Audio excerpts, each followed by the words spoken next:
I attempted to win a match with a Pokemon I'm very horrible with, who also happens to be one of the worst choices in the game according to UniteDB.com. And since I rarely ever play defender or support roles, I know this will be especially hard for me, so stick to the end to see my struggle, and I hope you guys like the video. So my plan is to use a pretty standard item output with Buddy Barrier, Focus Band, and Attack Weight. Now things started off to my liking. We didn't have people fighting over lanes or jungle, and we were getting farmed pretty easily. But as I begin to head up to the top lane, my heart kind of stops as I see the struggle I'm going to have to face for the game, and that is going to be Sylveon.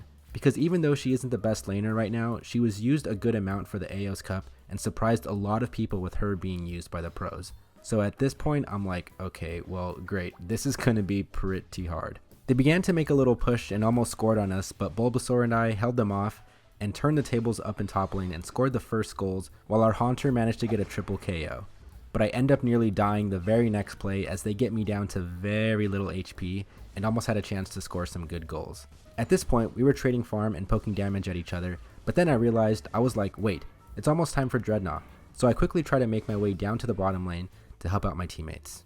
One thing you have to remember when playing essentially as a walking potato is that even though you have Shell Smash to increase your movement speed, you really can't do much damage. So fortunately for me, Dreadnought was uncontested for us, and I decided to make the trek all the way back up to top lane to see if I can get some points scored for us. But then I realized, oh shoot, I'm being a bad chubby potato and I am late to defending against the Rotom. So I lend my hand to my teammates because I'm trying my best to defend for us, and then like a men's football team running over a bunch of little toddlers, we push our way through the first goal and even take some points off from the second goal. From here we play it smart. We collect some farm, we take the second of the Dreadnoughts, and I even do a decent job protecting our first bottom lane goal and secure a couple kills myself. You know, just walking potato style.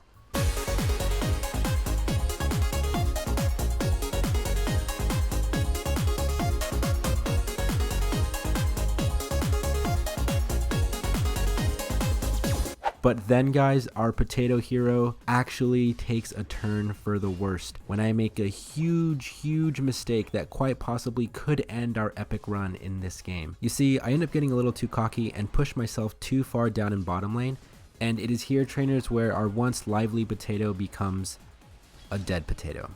And I essentially die with 1 minute and 50 seconds left. So now basically my team has to defend Zapdos without their great potato defender. I mean, heck, I even made a YouTube short about this very exact moment. So as I lay in my grave, the only thing that I can do is watch. So I'm like moving the screen around and about, and as luck would have it, I see that my team is triumphant and actually takes Zapdos.